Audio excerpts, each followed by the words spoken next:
today we're going to write place poems about places around your home and in your neighborhood. First, I want you to think about a place that you know really well. It should be a place in your neighborhood, or if it's farther away, it should be a place that you visit often. It could be a street you walk, a park you visit, a tree you sit under, a backyard you play in, a baseball diamond you go to, a kitchen you cook or eat in, a fishing hole you cast into, or a secret hiding spot only you know about. You want to think about a specific place so you can write about it in detail. For instance, it would be hard to write about the whole state of Montana because it has many, many places within it. For some thoughts about places you could write about, I encourage you to check out this children's poetry map, which includes over 500 poems by Missoula fourth graders from a few years ago. You can click on places on this map and see all the different places that students wrote about, from hiking trails to backyard ditches to local parks. Once you've chosen your place, picture yourself in it. If it is close by, perhaps you can go sit there for a minute. Otherwise, just picture it in your head. What do you see, smell, hear, taste, or feel there? Now think about something you do there. It might just be a few moments that you spend there, but if you use a lot of detail, it helps us to picture it clearly. Here's a student example of a place poem. Lemon to go! Down the rough dirt path, a small silver trailer shines like stars in the night. A brown sign says, "Every flavor is here." It smells of huckleberries, lemons, and limes. A man stands behind the counter, holding a full cup of sour ice cream.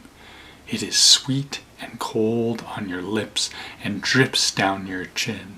The man calls, "Have a nice day," as you walk away, smiling. By Nova. Doesn't that remind you of summer? Notice the details she uses that help us to see the scene. The small silver trailer shining like stars in the night. What great S sounds. The smells of huckleberries, lemons, and limes. The sweet and cold that drips down your chin.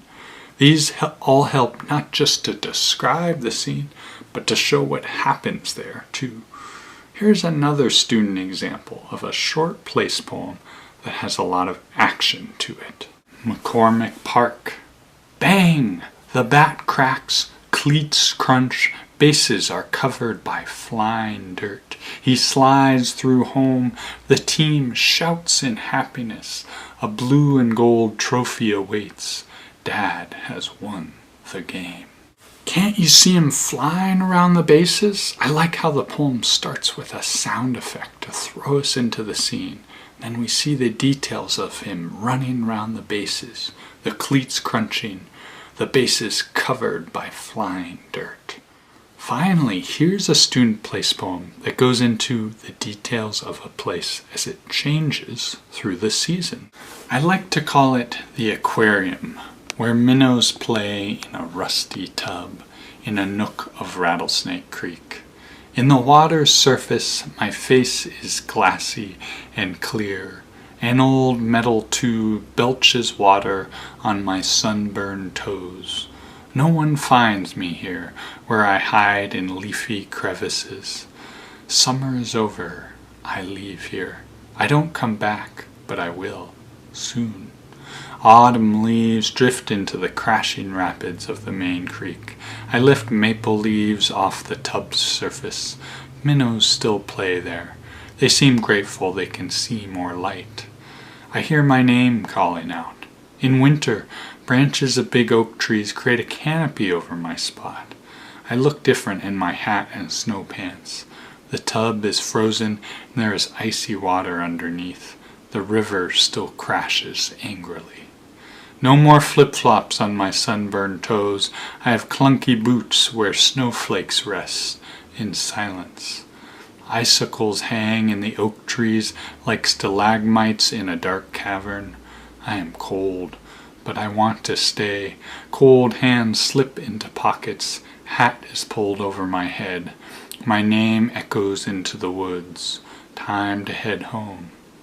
Spring now. Flowers poke out of the soil and the sun shines brightly. Home again, but I'll be back soon.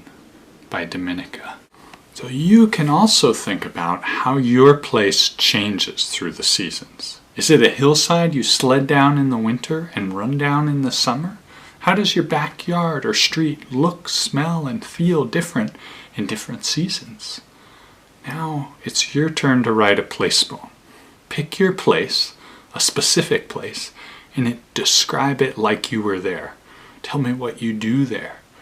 Remember to use line breaks, similes, and details, all the tools we've learned as poets. I should be able to picture this place, even though I've never been there before. I look forward to reading all your poems about all your different places.